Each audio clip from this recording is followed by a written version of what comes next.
The power of song and dance is one of the greatest unifiers on this planet. No matter where you're born or the color of your skin, song and dance plays a part in your life.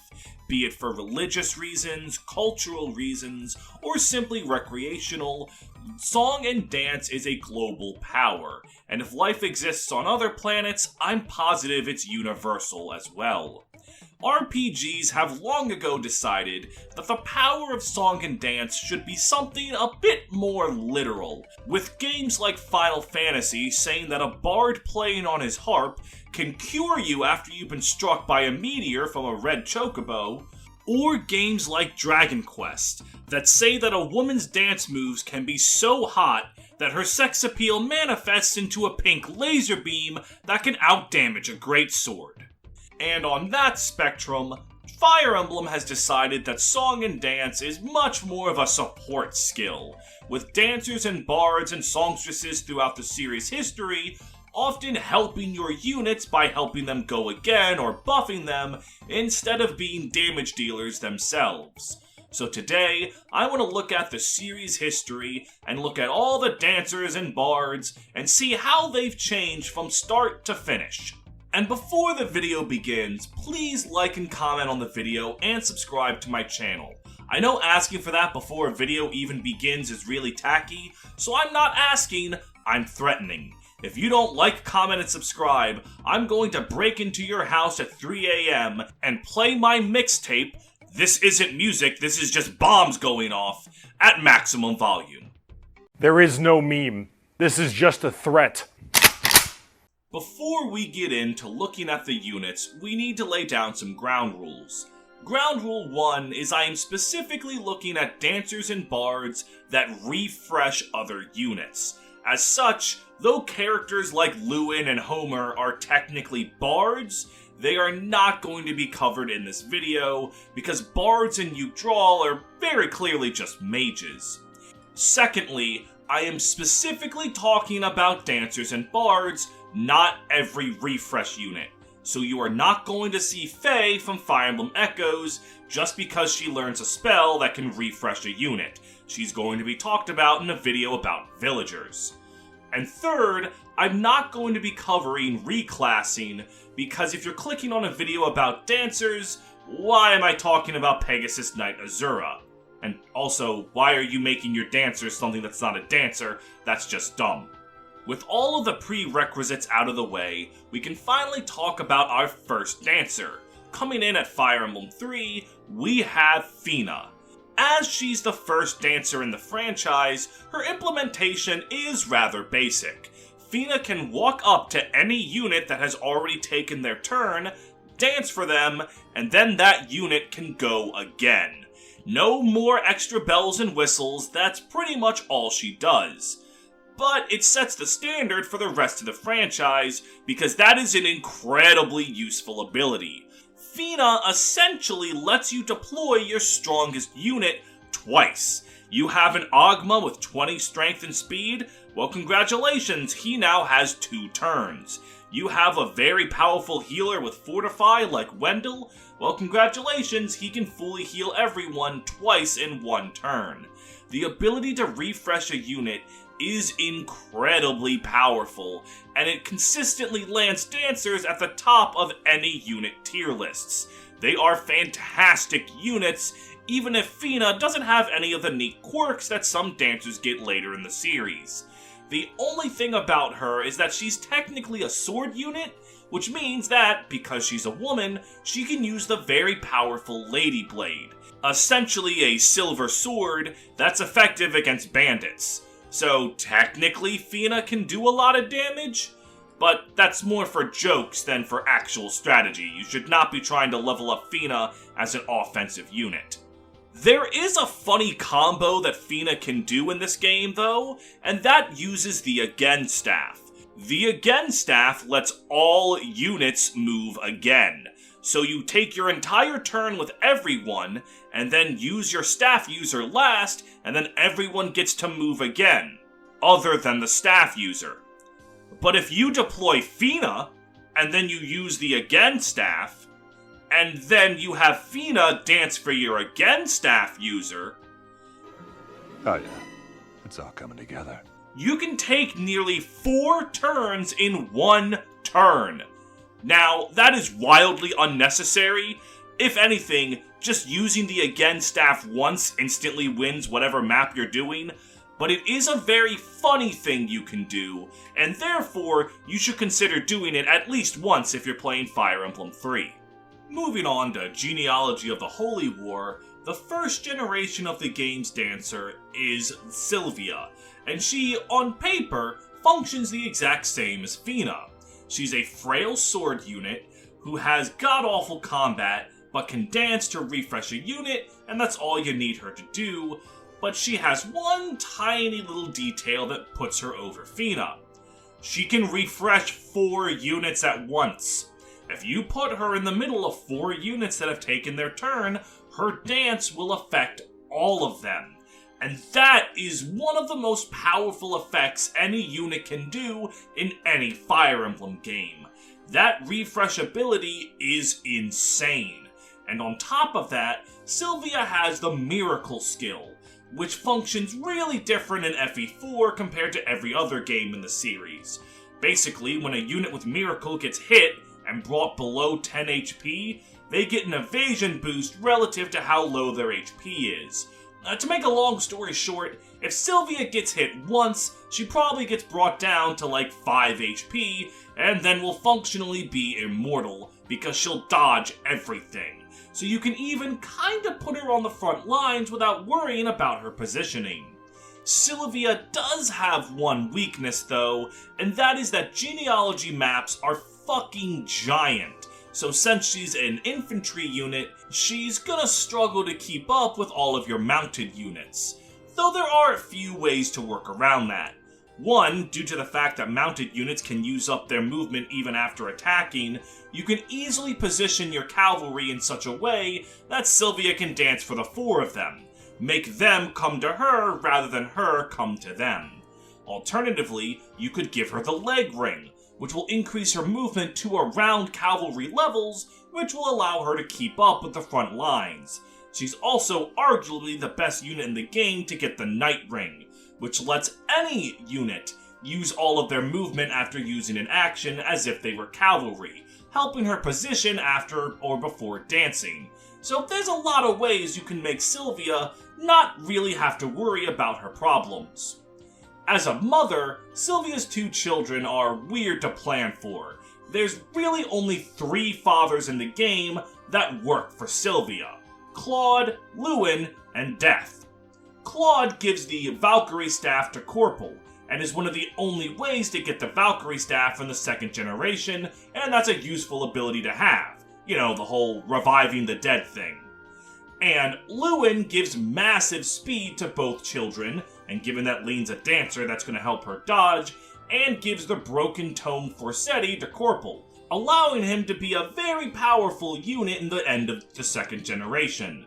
Though Forsetti's better off being given to Arthur Aced, Corporal can make use of it.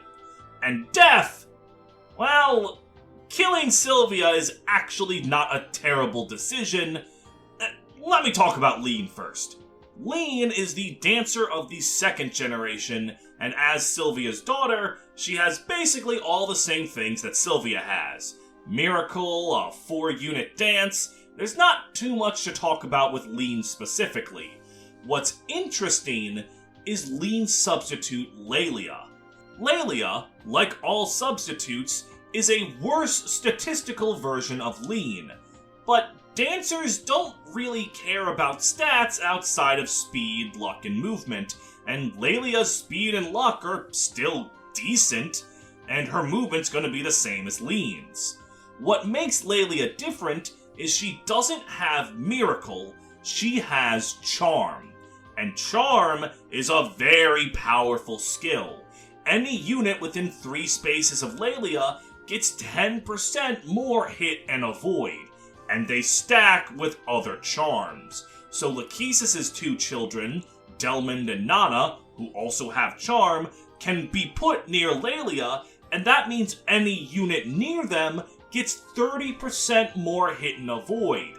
And you also factor in Selip's Authority Stars, which also give a boost to hit and avoid, and your front line can be almost impossible to hit. Granted, since Lelia no longer has Miracle, she's much more in danger than Lean would be, but you can plan around that by just not having an enemy able to attack her. It's a strategy game, use some strategy. So yeah, killing Sylvia off might actually be a pretty good decision. Well, it's time for me to die. Ah.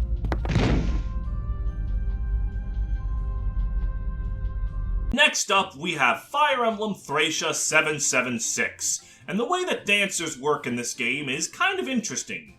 First of all, this is the first game in the series to have enemy dancers, so you're gonna have to watch out for them refreshing enemies, though they're very uncommon, so it's not that big of a deal.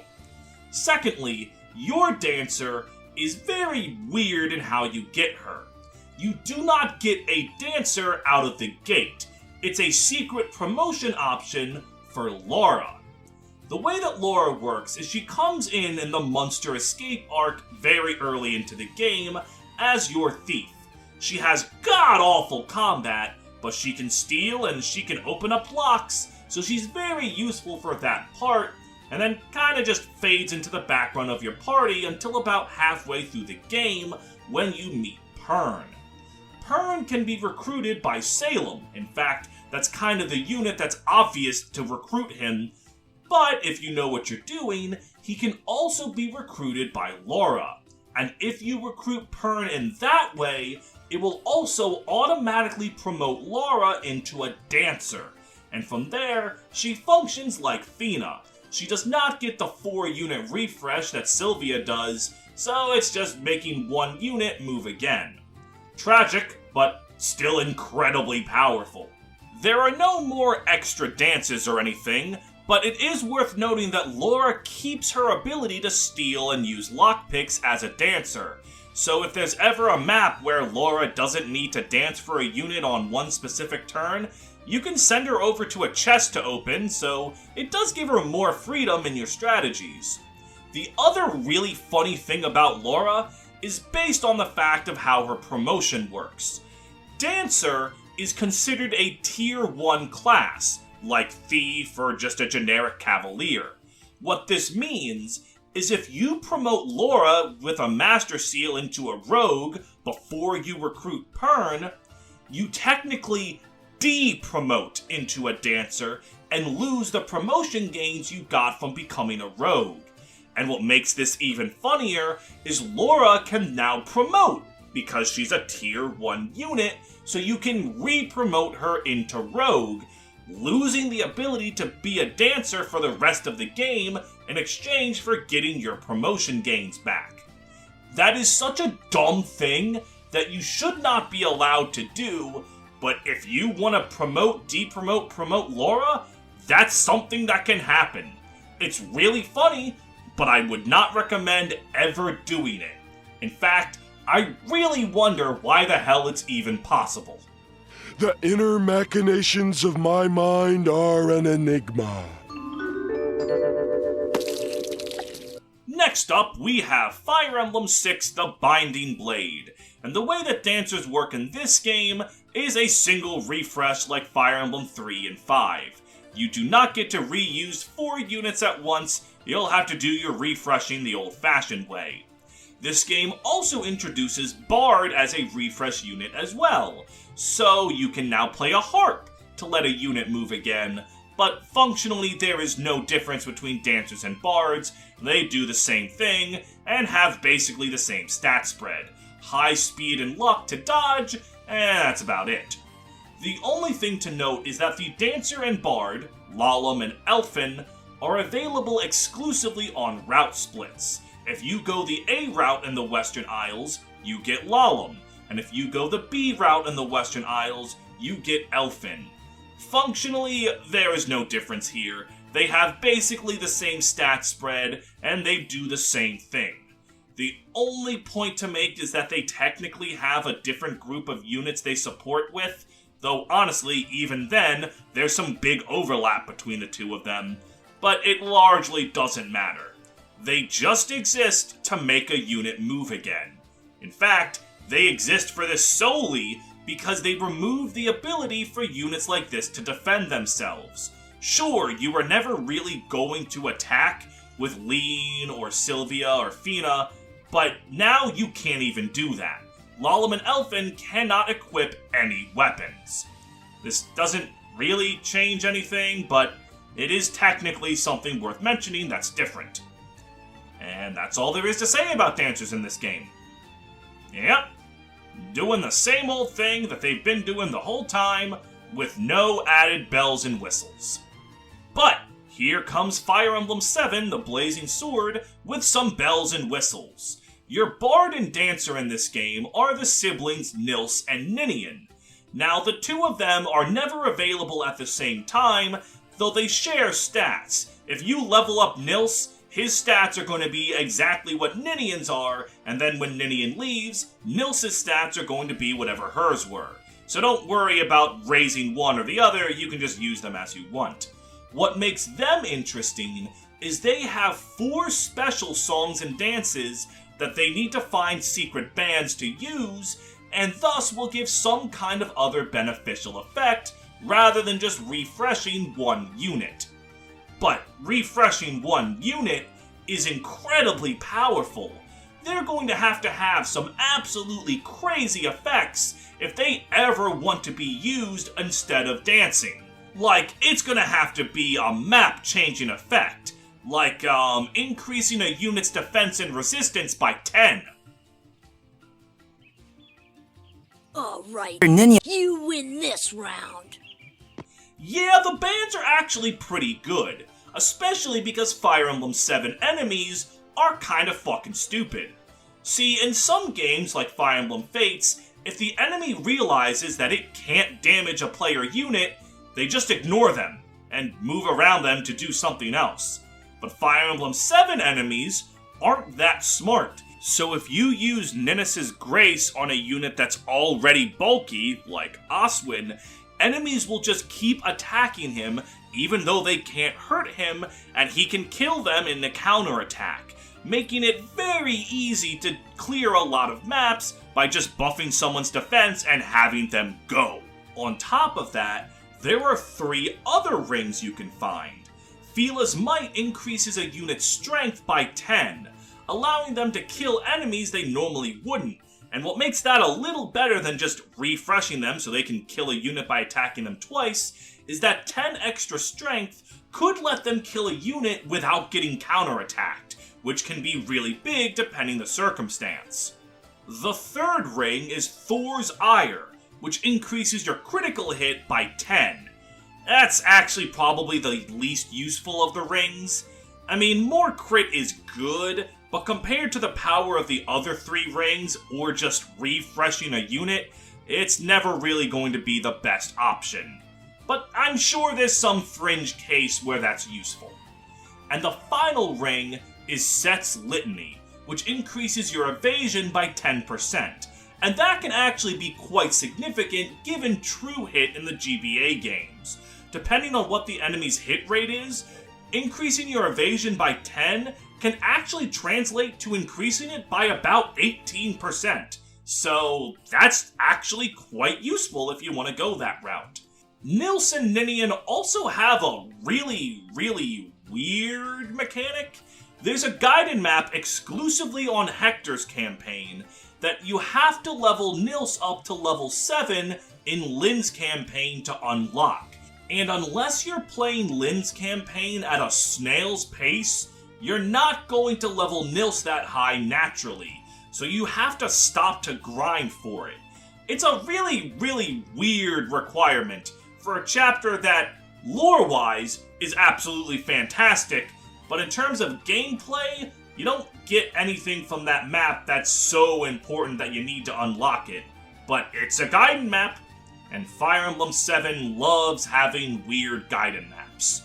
So, after the ring mechanic made Nils and Ninian arguably the most interesting dancer and bard to talk about in the franchise, what does Tethys and Fire Emblem 8 do? None of that. Tethys goes back to how Lalum and Elfin are. She cannot defend herself, she can dance for 1 unit every turn, and that's about it. Really useful, she's one of the best units in the game, but there is absolutely nothing for me to talk about with her. She is as bog standard as you can get. Which again, is fine, but we're gonna very quickly move on to the next Fire Emblem game, if you don't mind. Thankfully, Fire Emblem 9 Path of Radiance has a lot to talk about with their bard, Rayson. Rayson is a member of the Heron Lagoos, a group of bird people who were massacred prior to the events of the game, with the genocide wiping out all but only 5 of them. This event, called the Serene's Forest Massacre, is probably the single most important event in all of Tellius' lore, having huge implications on the plots of Path of Radiance and Radiant Dawn. But, backstory aside, Rayson is still, once again, a very powerful refresh unit. The way that he works is that while he is in his untransformed state, he has lower stats than he could otherwise, and can only refresh 1 unit. But after 5 turns, his Lagoo's gauge builds up to the maximum, and he transforms into a Heron, granting him much better stats, more movement, and the ability to refresh 4 units at once, much like Sylvia and Lean. Rayson's support abilities are also enhanced by his skill Blessing, which heals any units adjacent to him at the start of the player phase by whatever his magic is. It has a base 10 and increases by 5 when he transforms, so it's a pretty significant boost to your health. And while waiting 5 turns for him to transform can be pretty obnoxious, it's not like he's useless until those 5 turns pass, and you can even speed up the process with the Lagoo's Stone item, allowing him to instantly transform. So he can really be at his peak of power pretty easily if you need him to be. Unfortunately, Fire Emblem Path of Radiance foresaw that we might be having too much fun with Rayson, and made the Demi-Band, a piece of equipment that makes a Lagoo's permanently shift during a map, not equipable on Rayson. So you can't have him refresh 4 units at once for free at the start of every map. However, the Demi-Band is specifically coded to not work on Rayson, not on Herons. Now you might be thinking that there's no difference there because Rayson's the only Heron.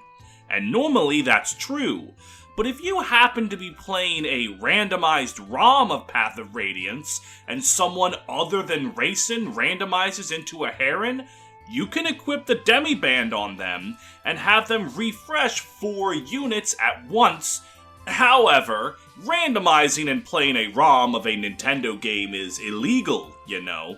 So you didn't hear this from me, but if you're ever playing Fire Emblem Path of Radiance randomized, don't forget the method. He also has a niche of being the only way to easily get Nesala to fuck off in Chapter 21. And I don't know if this counts for his unit viability, but he is the only way in the game to get the Night Ring, as you have to have him talk to Nesala in Chapter 19 to get it, and the Night Ring is a very powerful piece of equipment, so he's got that going for him. The last thing I want to talk about with Rayson is how strange his recruitment is. And it doesn't look that weird at first, he just joins you prior to the start of Chapter 18, but Tabarn offers you a choice. He says, can you look over Rayson, I'll give you Janaf and Ulki, and lets you decline them. You can turn down all 3 of those units, and if you choose to do so, your reward is a renewal scroll, which just gives passive healing based on your percent max health. It's such a strange thing to allow you to turn Rayson down. Now, Janaf and Ulki are PP and Poo-Poo respectively, but Rayson is a goddamn bard, and he's very important to the plot of the game, so I have no idea why he's an optional recruit, or why anyone would think renewal is more useful than him. Hell, his blessing skill is basically renewal for up to 4 units. The inner machinations of my mind are an enigma. Fire Emblem Radiant Dawn doesn't change Herons too much. The main difference is that they now have more songs they can play rather than just refreshing a unit. They have Vigor, which is the good old-fashioned refresh. They have Bliss and Sorrow, which either maximize an ally's biorhythm or penalize an enemy's biorhythm to its lowest point. These are not that useful. Valor is actually quite helpful, as it instantly fills an ally Lagu's gauge to its maximum, making it so that they don't have to worry about using stones or anything to transform, and then Recovery is a full heal. So these are all pretty powerful songs, though Valor and Recovery are going to require quite a bit of bonus XP to get them a high enough level to use. But they're powerful effects, so what are you going to do? What's more important is that there are now 3 playable Herons. In addition to Racing from the first game, you got 2 more. Now, the 3 Herons are never deployable together, so trying to say which one is better or worse doesn't really matter. You just kind of have to use the one that the game gets you until the very end of the game. Though I'll get to that choice after I talk about each of them individually. The first Heron you get is Raphael, and he is actually a very interestingly designed unit. He has the most powerful vigor of all of the 3 Herons, able to refresh 4 units at once regardless of if he's transformed or not, making him, on the surface, stronger than Racing. But he has one big problem. His wings are crippled. He cannot fly due to an injury he suffered prior to the start of the game. Because of this, his movement is much lower than his brother and sister, and when he transforms, he doesn't get flyer utility. He's stuck on the ground. So he also does not get Canto to have him move more effectively and position himself.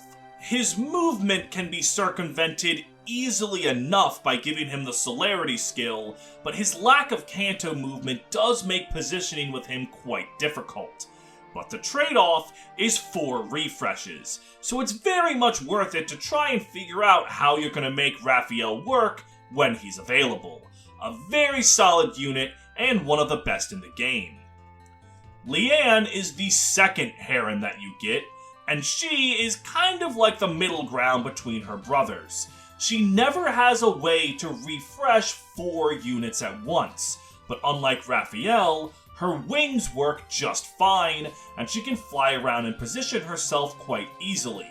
And unlike Racing, she never can only refresh 1 unit. She refreshes 2 at a time, either in a straight line from left to right or up and down. Which sounds like it could be obnoxious to play around, but it's actually very easy to have Leanne always refresh 2 units.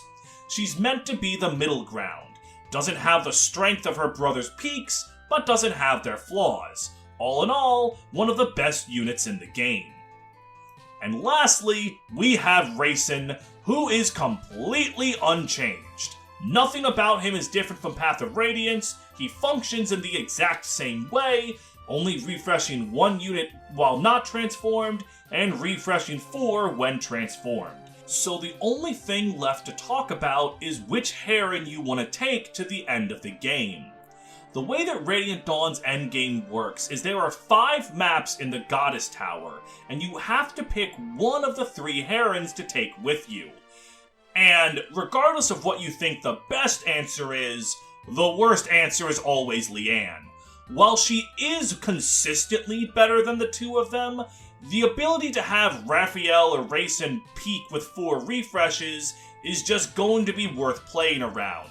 It's worth it to make do with their flaws to reach their peak, whereas Leanne just being consistently good is not enough.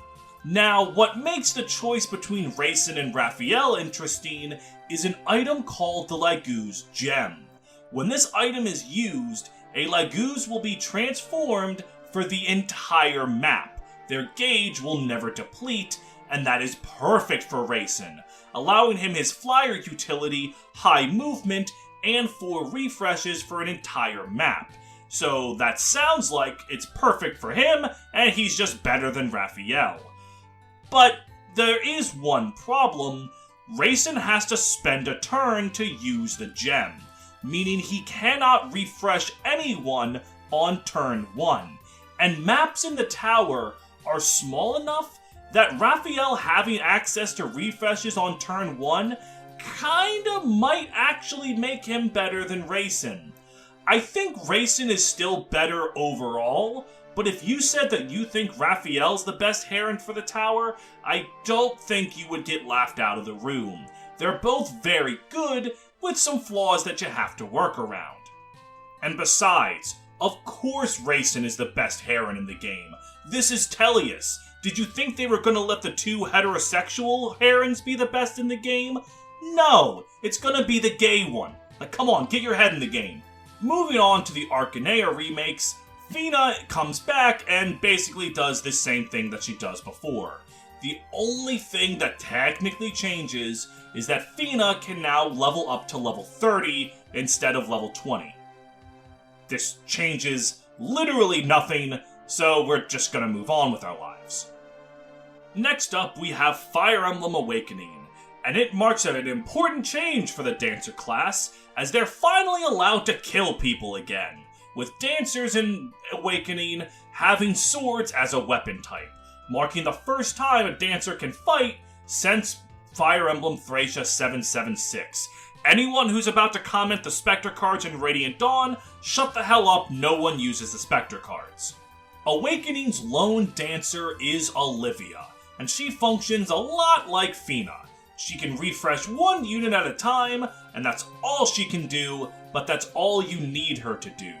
But Olivia does have some benefits unique to Awakening's mechanics. For example, she levels up and gets skills, such as Luck +4, which, if you can't figure out what that does, there's no hope for you, and the Special Dance skill, which when she refreshes a unit, will increase their strength, magic, defense, and resistance by 2. A small boost, but Fire Emblem has taught me that those small boosts can matter a lot more than you think. She also benefits from the pair-up mechanic, meaning she can easily just hitch a ride with Frederick or Sumiya and get dropped over to wherever she needs to dance at any time, making the dancer's weakness of usually poor movement a non-factor here. So Olivia is once again one of the best units in the game. And on top of that, Olivia has my favorite thing a unit can possibly have. A weird-ass gameplay quirk that means absolutely nothing in the grand scheme of things, but is really funny.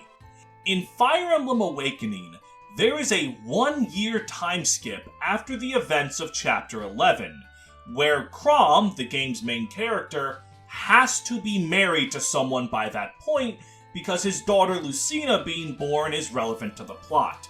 Because of this, if Chrom doesn't have an S support with a woman yet, he is automatically given one with whoever he has the most support points with, unless that woman's already married to someone else.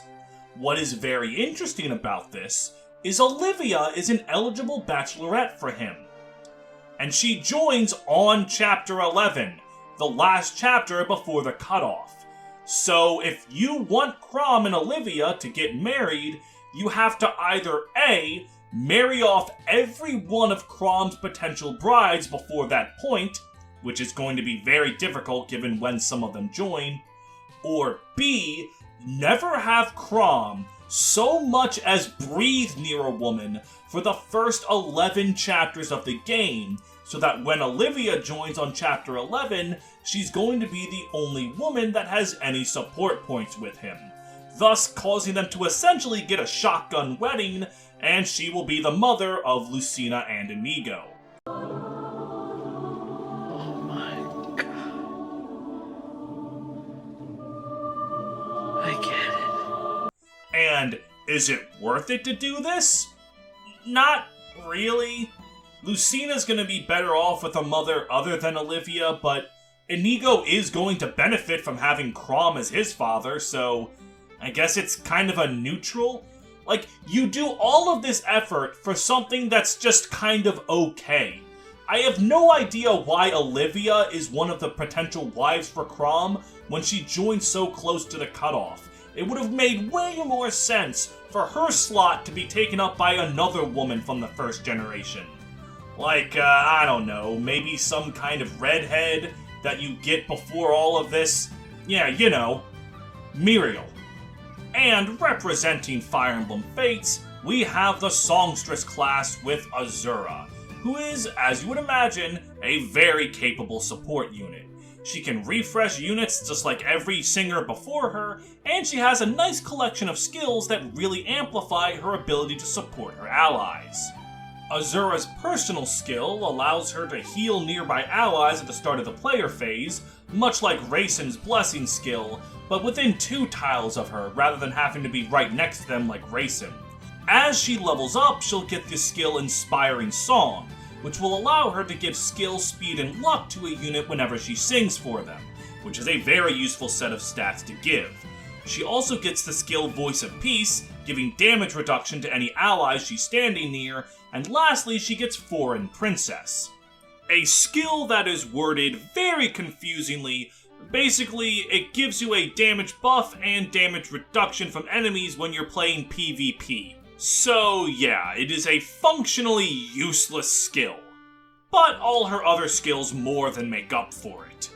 On top of that, Azura bizarrely has some of the best offensive growth rates in the entire game. Not that you would ever use her for offense, but the opportunity's there if you want it. She'll grow very, very powerful. The only other gameplay thing about Azura is how she interacts with Dragon Veins. A lot of Fire Emblem Fates maps have a thing called a Dragon Vein on them, which does some unique effects depending on whatever map it is. Anyways, the point is, Azura can use them. And while she's not often the best one to go out of her way to use the Dragon Veins, it is an option she has, so it's something worth bringing up. Azura is a very useful support unit, so once again, like every bard or dancer before her, she's one of the best units in the game. Next up is Fire Emblem Three Houses, and their approach to the dancer class is interesting. A ways into the game, Garrick Mach Monastery holds the White Heron Cup, which, first of all, fun little reference to Tellius, but the way that it works is you select one of your students for the cup, and if they have at least 13 charm or higher, they win and get the ability to reclass as a dancer, which does everything dancers have done in the series to this point, with the added bonus of having access to magic in addition to the swords that they've had for a few games. Now what makes this particularly interesting is that there is no canonical dancer. None of the units in the game are officially a dancer once the time skip happens. So there's nothing for me to talk about in regards to an individual unit, just the basics of the dancer class. They get sword avoidance as a skill, which makes them pretty reliable dodge tanks, and they do get access to battalions like anyone else. In particular, the Dancer Battalion is quite good with them, as while you might think having the Dancer Battalion on the Dancer already is limiting, the Dancer Battalion incurs a massive -5 strength and magic penalty, so giving it to the Dancer, who doesn't care about their combat stats, is better even if it means you can't have 2 units dance at once. The funniest thing about the Dancer class in Three Houses is that your best Dancer is probably going to be whichever one of your units fucking sucks. Because the Dancer will never be doing anything other than dancing, you really just want to make whichever one of your students is starting to fall behind into a Dancer. As such, really powerful offensive units like Felix, Bernadetta, or Petra should not be who you make your Dancer, or units who have a very important skill other than dancing. Like your healers, for example, probably shouldn't become a dancer because, you need to be able to survive. As such, a lot of those mediocre to bad students are going to make your best options for a dancer. Ash, Raphael, the ones that kinda struggle to keep up with the rest of your units. But, since there is no canonical dancer, just pick whoever you think is best. And they will instantly become the best unit in your army, as often is the case with dancers. And honestly, I think we saved the best for last, as Sadal from Fire Emblem Engage might damn well be the most powerful dancer in the entire franchise. On the surface, he doesn't really do anything that different. He moves around, he dances to refresh one unit, and that's it. But what makes Sadal insane is how he interacts with all of the other mechanics in Fire Emblem Engage around him. First and foremost, Emblem Byleth exists. What he does is have an engaged skill called Goddess Dance, which functions like the 4-unit refresh of games prior.